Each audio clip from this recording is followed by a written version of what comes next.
I know that those people still exist. I'm one of them, still love great timepieces, still love timepieces that allow you to express yourself. And so just, find the joy in every day. Welcome to Watch Smarts, where smart people get smarter about watches. I'm your host, David Newman. Let's jump right in.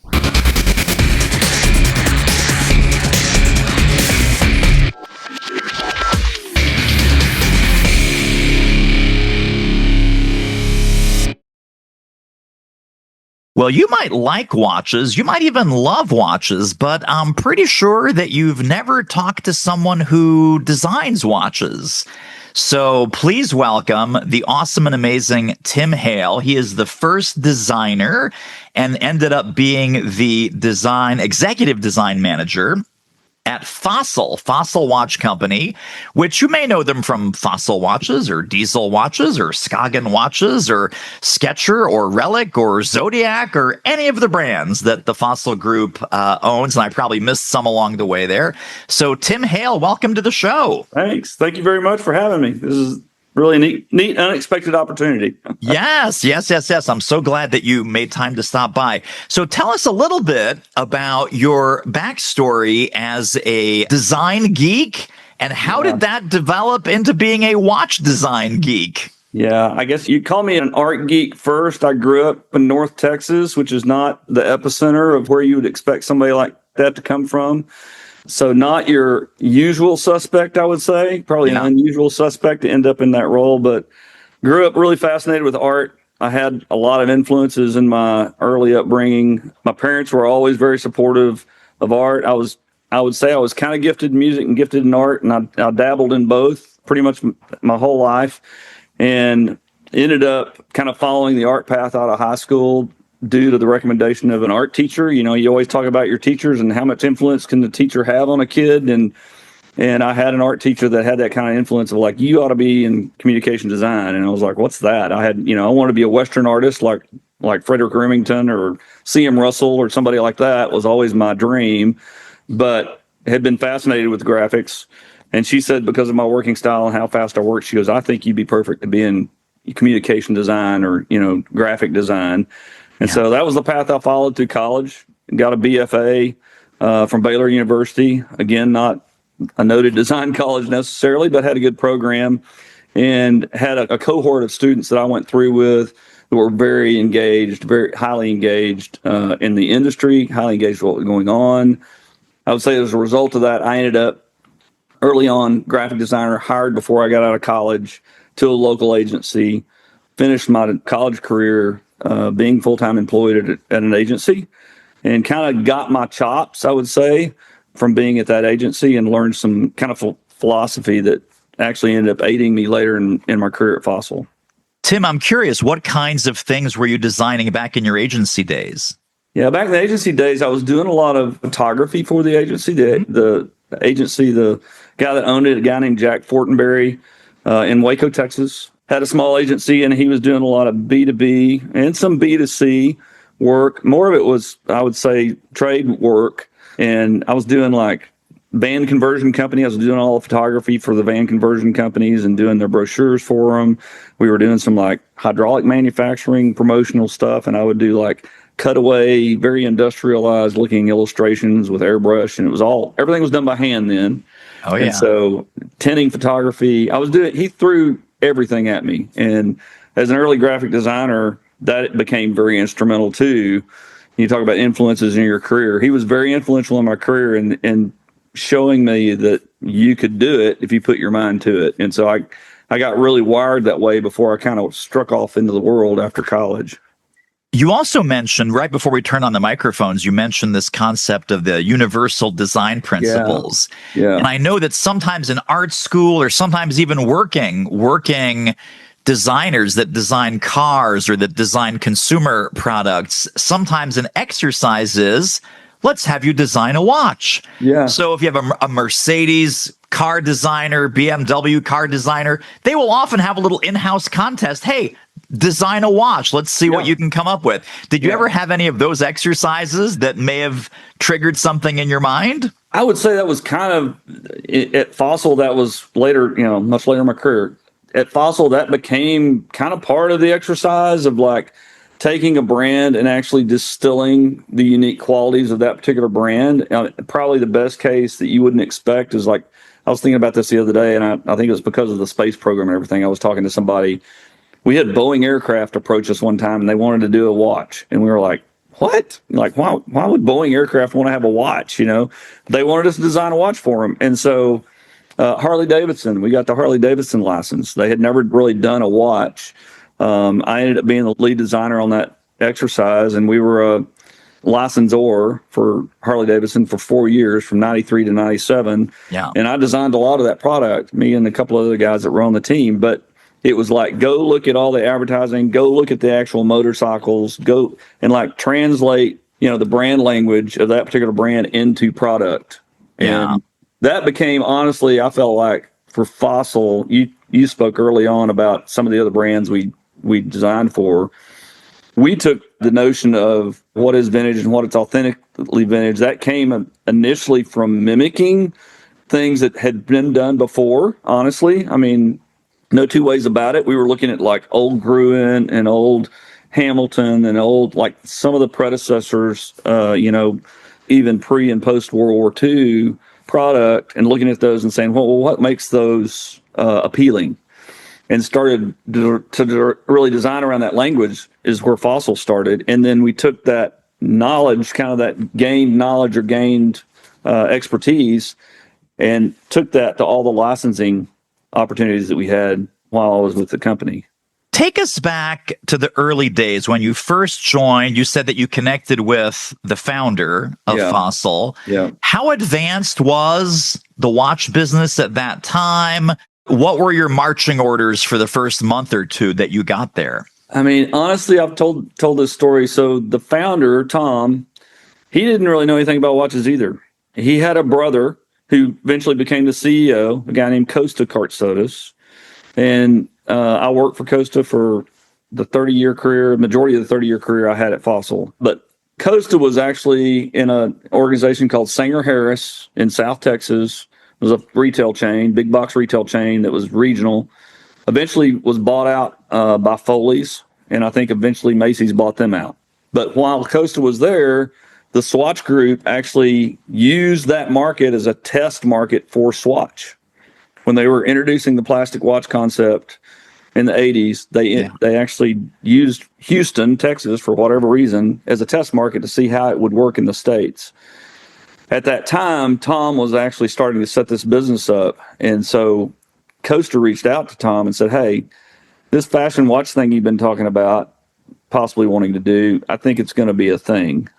I mean, that's the long and the short of it. Probably truncated story, but basically that's the long and short of it. And so Tom kind of gathered all his stuff together. He was doing import business at the time, wanting to do some type of import business.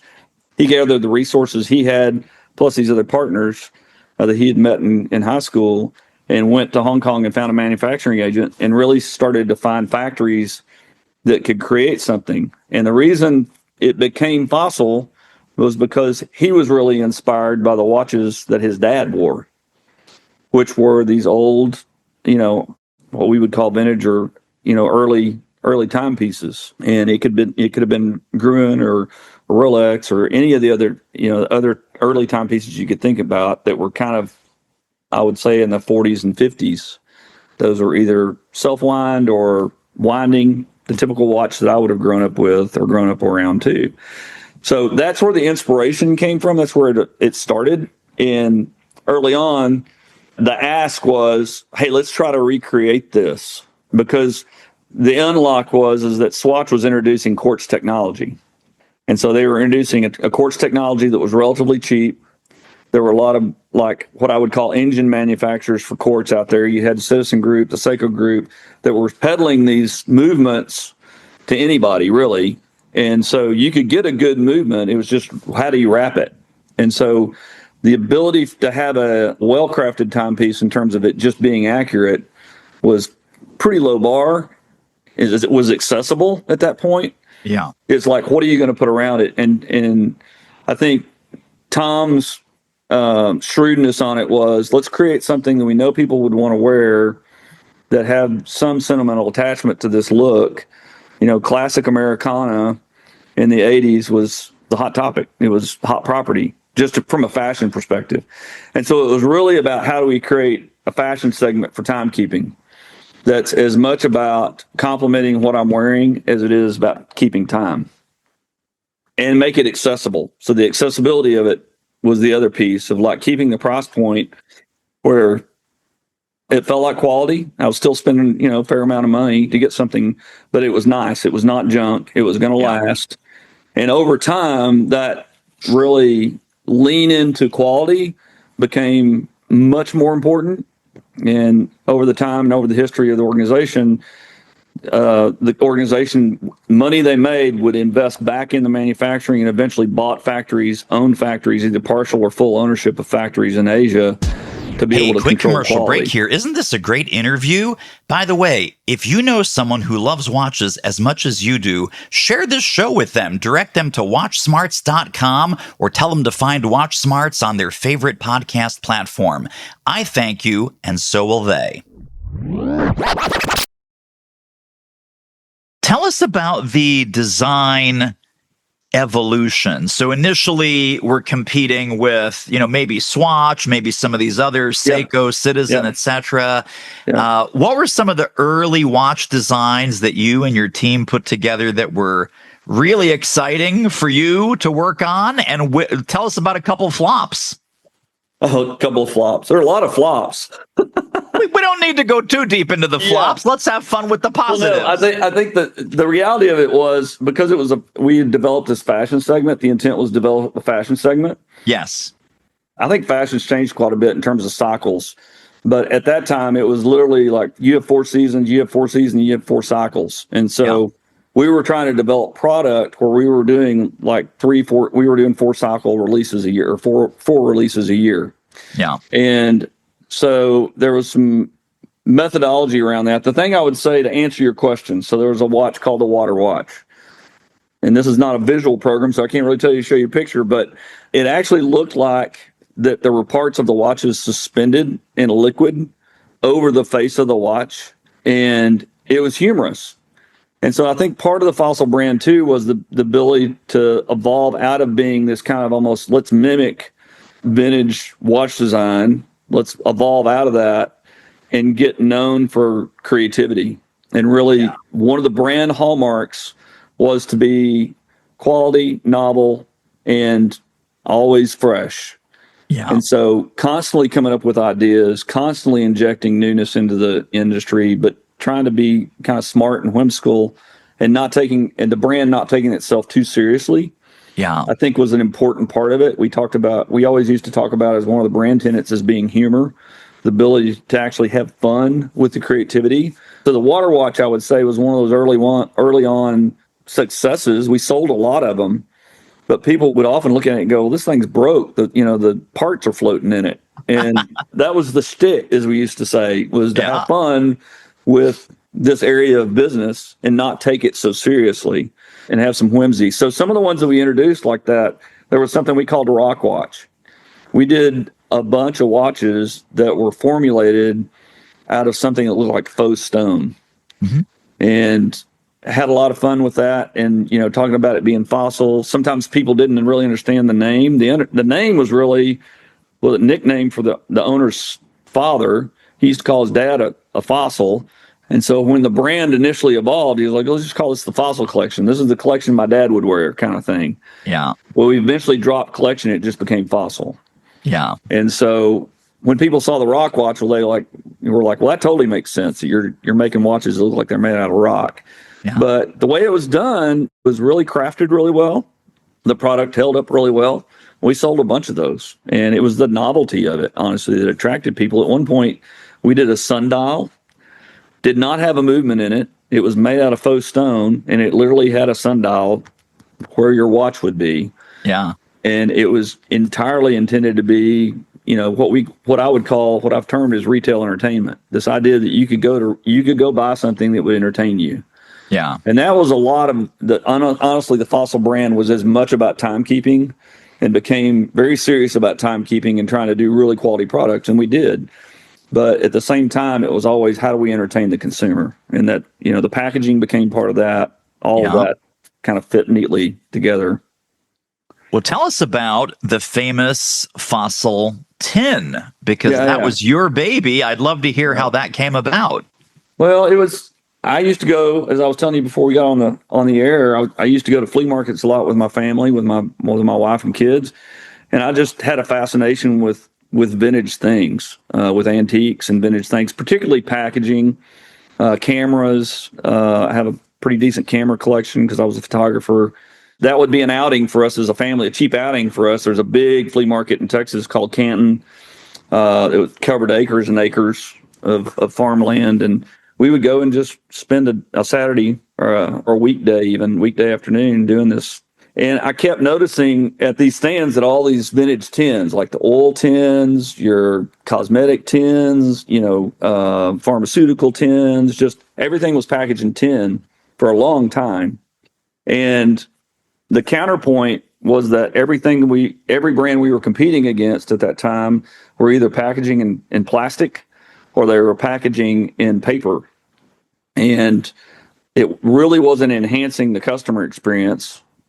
And at that point in the 80s, kind of late 80s, was one of the first times I can remember in my lifetime of there starting to be a real conversation about the ecology and how much trash we're generating, and are we recycling, and what are we doing, and we're killing the planet, and all of that. That started to come out and started to be in the forefront kind of the zeitgeist of culture. And so it caused me to think, well, here's all this packaging that people are going and paying good money for to collect, that's been around forever. It would be really interesting if we actually could create that for the brand. We could create packaging that people would want to hang on to, they would want to repurpose, and at the very least, if they decided to throw it in a dumpster somewhere, it'd rust and disintegrate, or it could be recycled. Yeah. And so there was actually an eco sensibility about it when we did it. What I don't take credit for, having this epiphany about all those aspects until later when we started using the product and realized this is the customer experience. The customer gets to pick the package they want their product to go into. So we can release these on a really regular basis, these tins, and update them and create this retail entertainment that I talk about, and really making an experience for the customer when they come and buy the watch. It's like, well, which package do you want to go with it? And so if it was a gift, they could pick something that was specific to whoever they were giving it to. They could customize the purchase. Yeah. And so that became a really big part of it. And then the other piece was, you take this home and it's sitting around and I'm going to throw change in it. One of the first, what I'd call product placements that I can ever remember for the Fossil brand, if anybody remembers the show Doogie Howser, was that Doogie Howser used to keep his dad's car keys from that series. He kept his car keys in a Fossil tin. That's great. And we were doing laps around the building when that happened because we thought, man, we've hit the jackpot with this. And yes, so that was, that evolved and really did become, I often refer to it as becoming kind of the Coke bottle for the Fossil brand. You often think about the shape of the Coke bottle and how iconic that is. The tin packaging for Fossil became very iconic. We had a number of other brands that started trying to knock that off, try to copy us on it. And as a result of that, ended up in U.S. courts, and they actually awarded trade dress to us on that. And so we ended up getting some legal protection on our ability to just have the tin as our packaging, exclusively as our packaging. And we continued to use that and leverage that across a lot of the things we did. Eventually, we would do jewelry and we'd do other things, and we would actually use some tin packaging in some of those other areas of design as well. Tim, I'm wondering, are there... there's the design process. I'm guessing that at some point, some of the marketing folks or the sales folks would chime in on what the buyers want, what the public wants, some fashion trends. And so there was a little bit more corporate control of the design process. Yes. Mm-hmm. I'm curious, having said that. I think that was one of the things that actually was, I'm sorry to cut you off. Go ahead. Was one of the things that was unique to Fossil. Yeah. Was that, at least for the period I was there, was that because of the way it evolved out of a design being at the forefront of what we were doing. And that was actually creating the differentiation that we needed. And for such a long time, we didn't, as an organization, really didn't exercise what you would call traditional marketing. It was a lot of word of mouth. It was win at retail. Like, you're getting distribution. A lot of the people are advertising. You're getting the traffic at the counter. If you win at point of sale, you win. It wasn't about just getting people to the counter. It was like actually winning the sale. Yeah. And so for a long time, we didn't have really a formal marketing department, believe it or not. I mean, for probably first 20 years of the company, we didn't have really a marketing department per se, the way you would expect, or even didn't have agency representation. It was all done in-house.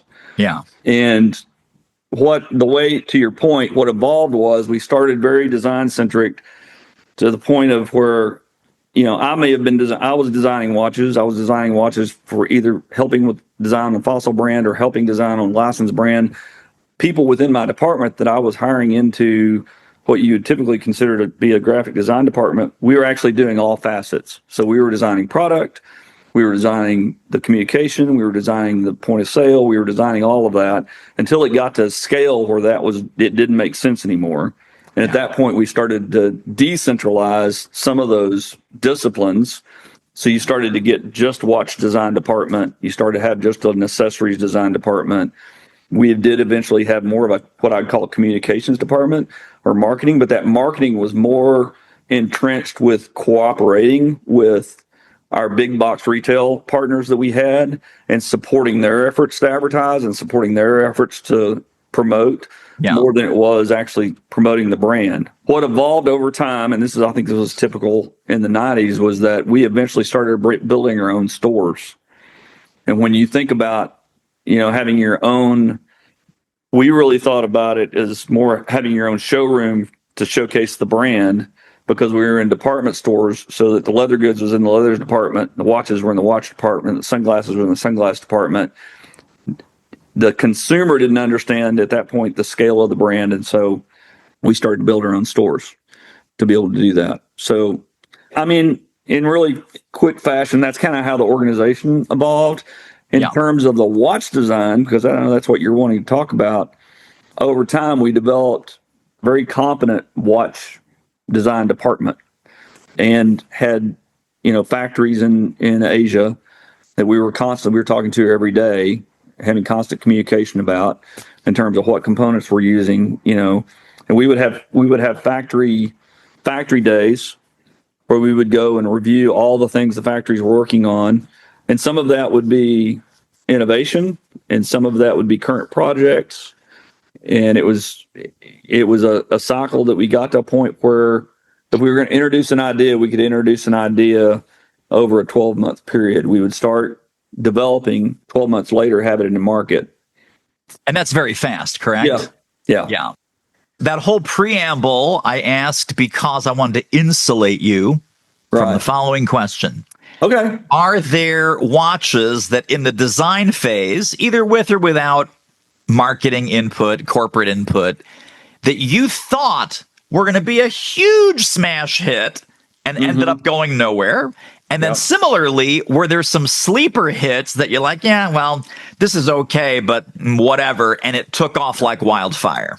First one that comes to mind, and it's continued to be baffling, is we have a series called Defender that was introduced in the Fossil line, and I had that catalog the other day. I was looking at it, but it was introduced in the 90s, and it's the best way to describe it is it feels like Militaria. Has a very military tone to it in terms of some of the dials actually look like what you'd expect to see like on a speedometer in an aircraft. But incredible product. I mean, really well made product, stainless steel cases. A lot of the cases were like tumbled to make them look aged. Really some of the best straps we had done to date in terms of the leather bands and everything that was done with that product. But the quality was really high grade, and the execution of it was really high grade.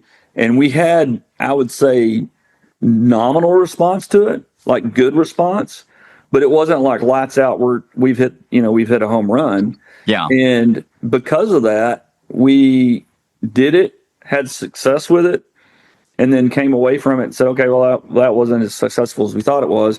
Introduced another iteration of it, kind of tuned it up and went about it a different way. had some I would say nominal, but decent success with that. Have continued to like kick the can down the road. And there's probably been 3-4 iterations of this particular, like what we would call subsegment of the brand called Defender. And it's one of those things, it's a head scratcher because you see the product and it's one of the products that everybody in the organization especially all the guys were buying and wearing. Like that is the watch. Like that watch is awesome. Yeah. But from a consumer standpoint, it just didn't seem to catch on as much. How about that? Yeah. How about a sleeper hit that just took off beyond your wildest expectations? Yeah, we had a sleeper hit. We had a watch that we did that was basically almost entirely cast plastic in the late 90s, maybe in early 2000s, that was actually based on the trend that Chanel introduced around ceramic watches, which Fossil did a lot of ceramic watches too, but they introduced this and we saw it and we're like, well, what's the takedown version of that? What's the accessible version of that? And so we created this plastic diver watch really with the intent for women to wear. And we sold so many units, millions of units of that particular product, and just continued to iterate on it. And we thought initially when we introduced it, oh yeah, this could be a seasonal hit. And it just took off, and we stayed engaged with it for probably 3 or 4 years. And I know from having conversations recently, Fossil's talking about reintroducing that product again.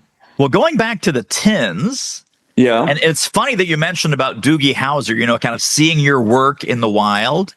Have you seen some of the Fossil watch collections, like people that collect Fossil watches, and you look at it and you're just blown away going, mine. Well,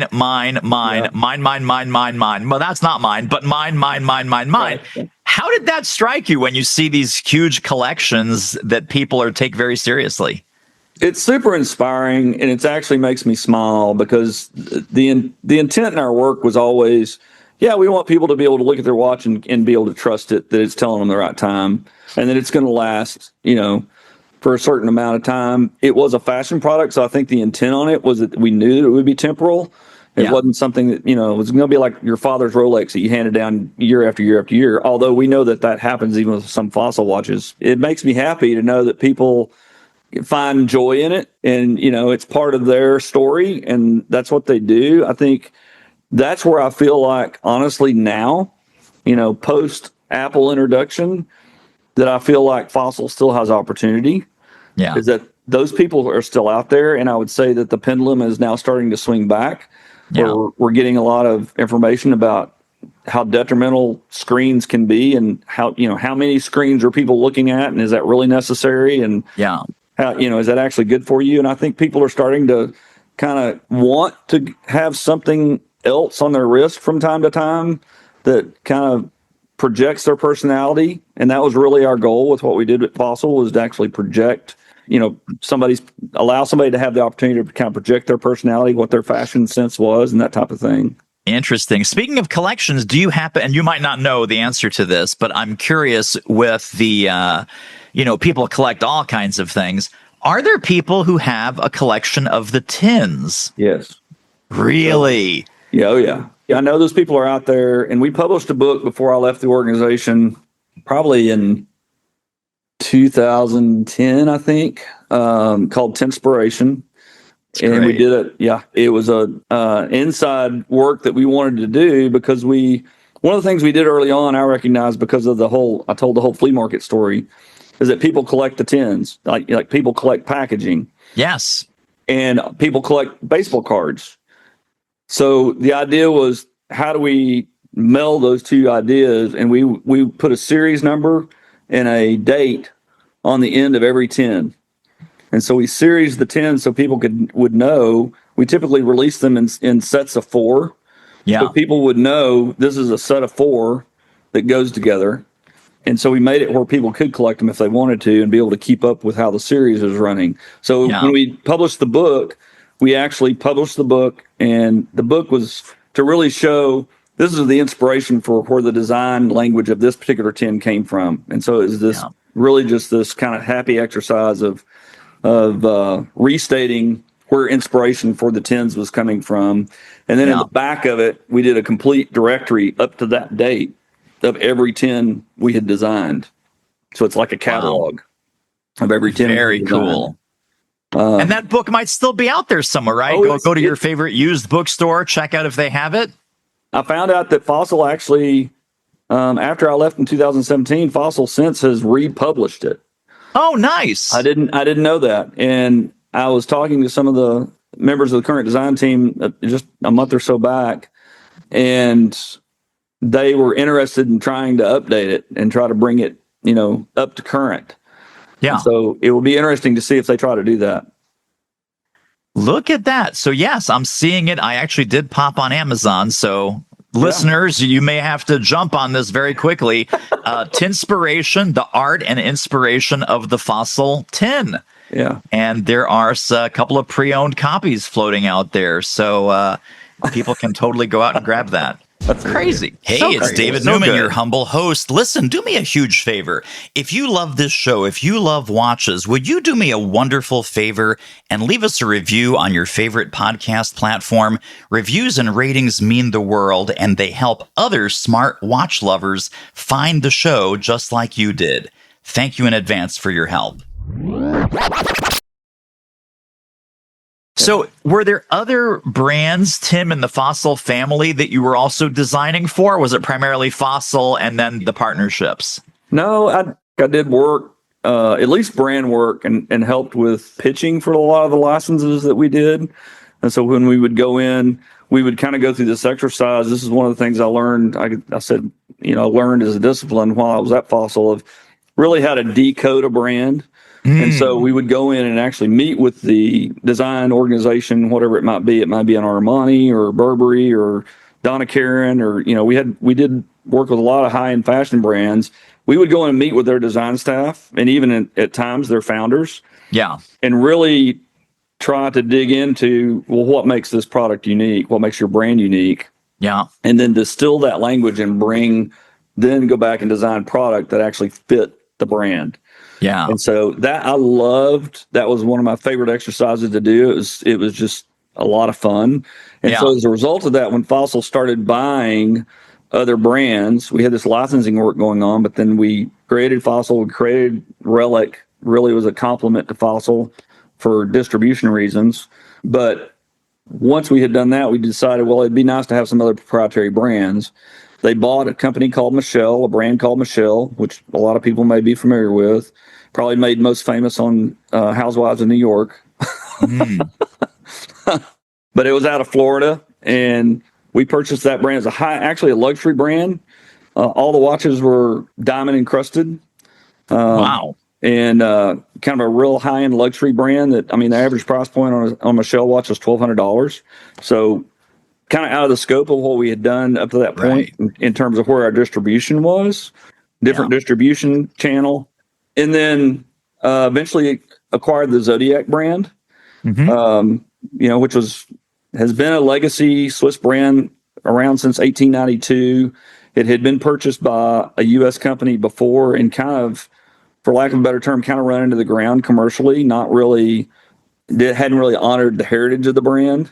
Yeah. And so our goal was to bring that back and really honor the heritage of the Zodiac brand. I got to do a lot of work on that.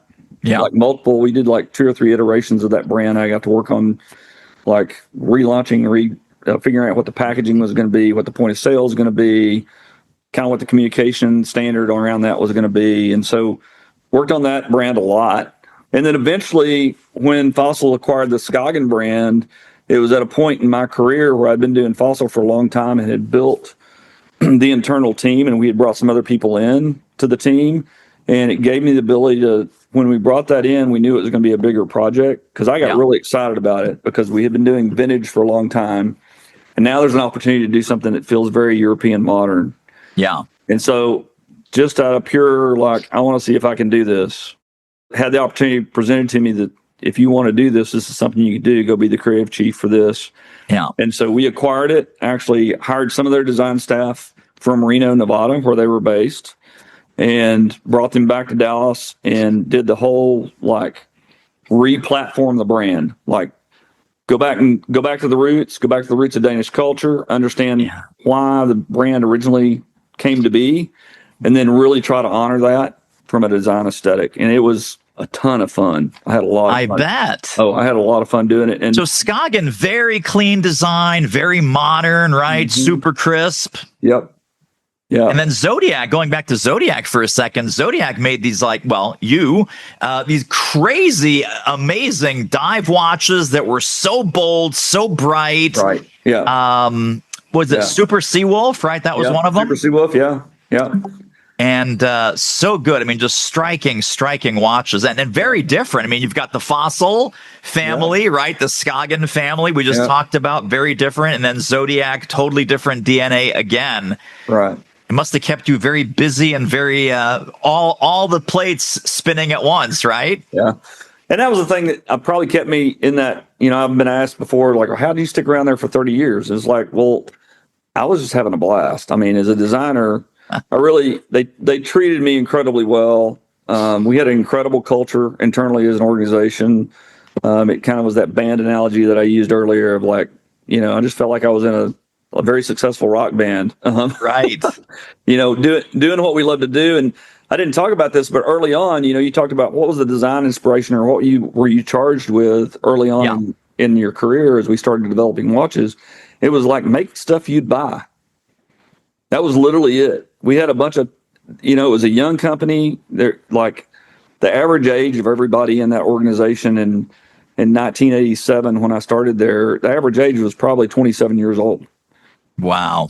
I mean, 27, 28 years old. We didn't have anybody that was over 30 in the organization. And it was like literally design the thing you would wear today if you could. Yeah. And so it really became a little bit of this tribe mentality of like, let's design stuff for our tribe. And that's what we were doing. And it just caught fire.